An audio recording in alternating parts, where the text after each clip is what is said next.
It is particularly appropriate that in this year of Mahatma Gandhi's centenary, the Patel Memorial Lectures should be devoted to the study of some aspect of his life and thought. This would have gladdened the heart of Sardar Patel, who worked valiantly with him and after him in the service of the country, and left the impress of his vigorous personality on many aspects of our national life. Gandhi has made a unique impact on the mind and heart of his age, although many of the values which he deeply cherished were at a great discount in the world.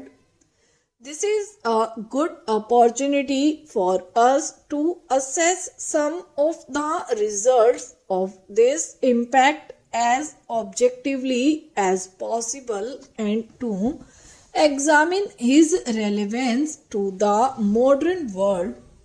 There are many persons, not all by any means his detractors, who sincerely think that the Gandhi era is over.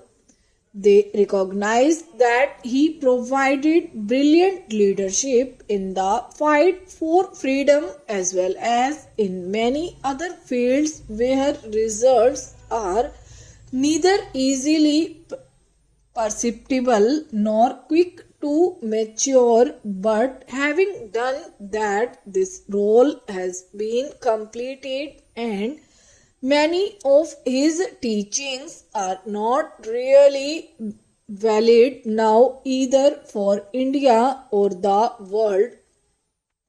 We would do well to recognize this new trend, particularly in the younger generation, which did not have the steering experience of actually seeing him and coming under the spell of his personality. Is this a really correct and complete assessment?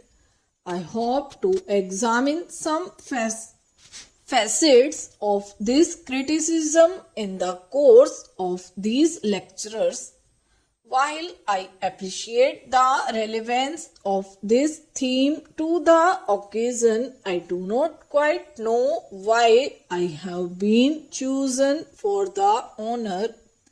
Some of his friends and co-workers are luckily still alive, a few of them present in this hall who had known him longer and more intimately, whereas I came into contact with him mostly in the last decade of his life. They could have done fuller justice to the theme and spoken with greater authority. Also, only last December, one of his close co-workers and a careful student of his thought had spoken on a somewhat similar theme. This is indeed good, but you will agree that this does rather queer my pitch. However, I am grateful for this invitation because it has led me to a restudy of Gandhi's writing again, and this has been an enriching spiritual experience. During the last 50 years, so much has been spoken and written about him, and he has himself written so much about his ideas, his values, and the course of his spiritual growth that it is difficult to find something original to say about him. Original ways of doing so, yes, original interpretation of his ideas possibly, but originality of content hardly, unless of course like Arthur, who has the dubious gift of being able to see darkness at noon, one set out to prove that India would have been a better and healthier country if Gandhi had not existed. However, having been offered the challenge of this responsibility and having accepted it in a moment of mental lucidity, I shall endeavor to do my best. As you know, my first lecture is entitled The Lovable Personality of Gandhi the Second, Gandhi's concept of religion, and the third, Gandhi's concept of culture. I consider the last two to be particularly significant facets of this thought, both for India and the rest of the world. I have not considered it necessary to detail his political and economic ideas because they have already received adequate attention and their roots really lie in his religious and cultural ideas. The best commentary on Gandhi is provided by Gandhiji himself, and therefore I have preferred to rely mainly on his writings and speeches and made them the starting point of my thinking, particularly his deeply moving autobiography, My Experience with Truth, which provides an authentic account of his checkered unfolding, told with a courage, simplicity, and frankness rare in such documents of personal history.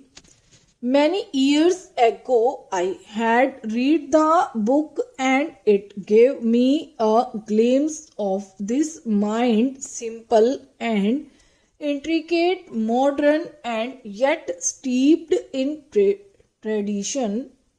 Some months ago, when I was in Canada, I happened to read it again and it opened new vistas which I had missed at the first reading. Perhaps this is true to all great books. They do not yield their full treasures without the labor of thought and some assimilated experience of life. In the very introduction to the book, he has set the mood needed for its understanding. It is not my purpose to attempt a real autobiography. I simply want to tell the story of my numerous experiments with truth, and as my life consisted of nothing but these experiments, it is true that the story will take the shape of an autobiography. I believe, or at any rate flatter myself with the belief that a connected account of all these experiments will not be without benefit to the reader living in any part of the world. Stop.